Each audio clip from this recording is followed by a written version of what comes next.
15% e transaksioneve që kanë ndodhur për shitje blerje pronash rezidenciale kanë ndodhur nga jo rezidentët.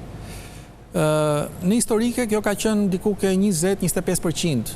Pra, po gjatë kohëve të fundit ka ardhur në rënje, sidoqoftë ne besojmë që më përpara këtu janë përfshirë edhe shqiptarë të cilët kanë qenë me pasaporta të huaja dhe që kanë figuruar si jo rezident, ndërsa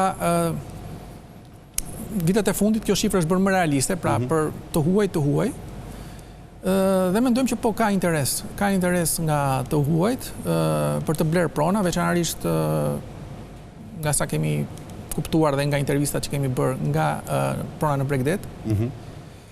Kryesisht këto janë blerje për investim në përgjithësi, pra shfrytëzohen për aq sa kohë mund shfrytëzohen, po me idenë që vlera do të rritet dhe më pas ato do të rishiten, ose prona të cilat mund të jepen me qira. Pra, nga cilat shtete kryesisht vijnë investitorët, nëse mund t'i quajmë që janë prona? Në mos gaboj, në vrojtim rezulton që të paktën 60% janë nga shtetet anëtare të Bashkimit Evropian, pjesa tjetër është vende jo anëtare.